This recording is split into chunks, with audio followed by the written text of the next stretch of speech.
So I'm back now to talk very briefly about how to think about using props for your mock classes, and then of course, and how that translates into if you are successful and you pass your mocks and you become a VIPKID teacher, how to think about props. Really simple, not a lot to think about. You don't have to spend a lot of money. In fact, you don't really have to spend much at all, if any. Maybe you spend $1 at Walmart and get some popsicle sticks, grab some blocks from your kids, and if you don't have kids, can you print some things off of the internet? And even if not that, you must have a book on your shelf that has some interesting pictures in it. So I want you to think outside the box when it comes to props. You do not have to have loads of money to spend. In fact, I wouldn't encourage it. So I'm going to show you just a sample of sort of a few different props I have snagged from my kids or created myself that I have used as I am planning my lessons. And I emphasize planning because planning is one of the keys to success with mock classes and with teaching VIPKID classes. Planning does not have to take you hours and hours, but it just means putting the certain lens of, what will make this class more interesting and more useful and more of a learning. What? Okay. Not right now. Okay, so I had a brief interruption and I was gonna edit that out and then I decided not to because this whole video was gonna be about props and props only. I'm also now going to make it about what should not happen during your mock or a VIPKID class that you're teaching. What should not happen? Your children should not scream for you and be heard by your student or by your mock class mentor at all. The only thing that should be heard by your student or your mock class mentor is you. So I just want to say that, and I mean it. Eliminate all noises around you. Make sure that phones aren't ringing, that babies aren't screaming, that your husband's not calling for you. Make sure that that you are demonstrating true professionalism, that your children have boundaries, and if your children don't have boundaries, that you have managed to set them out so clearly and hired someone or are paying someone or getting someone to help you maintain those boundaries, that the only focus of the moment in that classroom is either you and your mock class mentor or you and your student. Okay, really important. Get noise canceling headphones if that helps. We can talk about soundproofing the room that you end up teaching in later, but whatever you have to do, make it just you and your mentor during your mock class, okay? Really important. Now, back to the original programming. Props, okay, they don't have to be expensive, and you can be as creative and wacky as you want to be. So I taught a fairy tale class the other day, and I knew that we were going to be dealing with giants and fairies. So I snagged one of my daughter's Schleich fairies out of her, and I had to be real careful because the legs were showing and I didn't know that that was totally appropriate. So when I was holding the prop for the student, because I'm sensitive about making sure I'm respectful and culturally respectful and sensitive, I held out the wings and I had her face up to the camera and I just covered her legs with my fingers. But I showed a fairy, and then I snagged from my son a really beautiful fairy tale book with a picture of a giant on it. And then when we talked about giants, I opened the book, and then I also snagged a second book about giants. And I made sure that I tried to keep the class interesting. Does that mean I'm going to be using those things for every single class? Absolutely not. So what are some good, people ask me all the time, what are some good props to have on hand just in case all the time? So I've taught thousands of VIPKID classes. What I would say is one of the best props, and I was told this from the very start, and it's turned out to be so true. One of the best props, the most useful props that you can use is a dry erase board. One that as you can see, I was teaching the lowercase p and the lowercase d and the difference the other day. But just get, one of the little dry erase pens with an eraser, and just, quickly, you never know when that's gonna come in handy.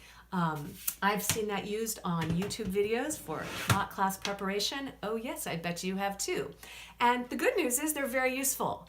And the extra good news is you can creatively use them however you want. You don't have to use them the way that other people use them on YouTube. So please, consider that dry erase board a blank slate that you can use. And since the minimum number of props that you need to use in every class at VIPKID is 2, then you want to think, what are the other props that come in handy all the time?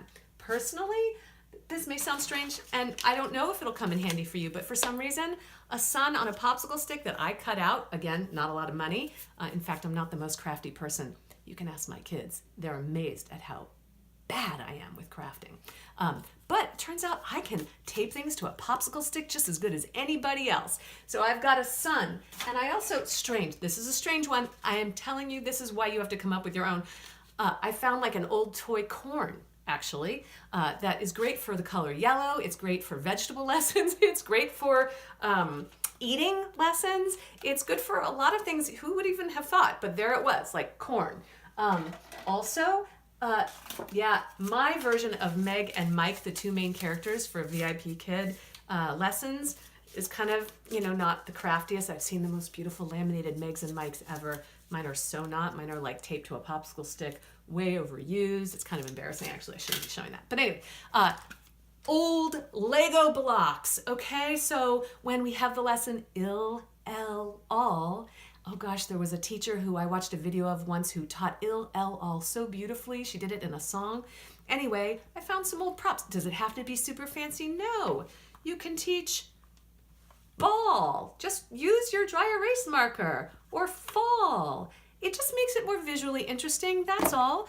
When I teach circle, oh my gosh, I found some, I don't even know what it is, a thing that's a circle. And guess what? I bet all of you for the square lesson have yellow stickies. I use that for square. That's right. Not complicated. So when I was teaching a lesson on dancing, no kidding, these popsicle sticks rock.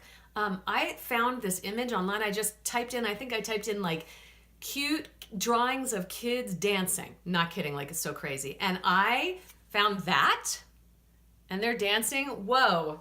Now, you're thinking, wow, that is just not crafty at all. You are so right. But the point I'm making is, it works.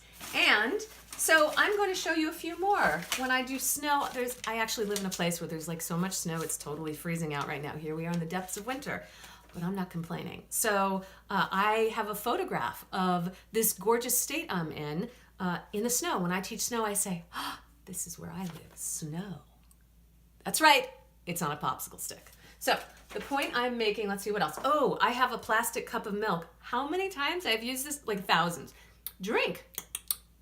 Milk. Chickens. Not chickens, cows.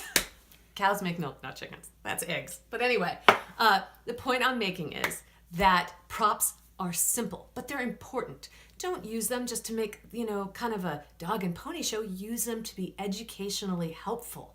Use them to make the experience more engaging for a student. Oftentimes, children at all levels, when they learn plural words, will drop their S's. And so that's actually kind of an important habit to break. So I found that because that happens so frequently, I keep my letter S nearby, and whenever a child says something without the letter S, you can do this too if you want to, but don't copy me. Do your own S. Draw one. Put it on a popsicle stick. Put it on your head. Make an S crown. I don't care what you do. Just don't copy me every time I say to do something. It's okay once or twice, but do your own version of this. So when the child says, T make the T sound, ooh, they drop that S. I'll bring up the S and I'll go, makes. Makes. Like that. And then the next time they do it, start with, starts. Starts. And then guess what? By the fourth or fifth time, all I have to do is go, uh-oh. And they'll remember, they'll remember the S because of the prop. It's a visual cue. Visual cues are very helpful, both with TPR as well as with props, but TPR is another video. So I'm going to leave you here with this message. Have fun with your prop creations. Be creative. Think for yourself. Come up with props that feel exciting to you, or that would feel exciting to you when you were a kid. But most importantly, think about props that will be helpful and enhance the learning process for the child on the other side of the screen. Have fun, be yourself, bring all you've got to it, and plan your lessons. Plan your mock class lessons, and once you become a successful teacher at VIPKID, continue to plan. Don't take thousands of hours to do it. Just put some creative, thoughtful energy into it. Is that upside down? Anyways, props. Yay. Be you. Enjoy them. Use mine if you want to. But come up with your own and then let me know what you've done that works. Thank you. Bye. I'll see you next time.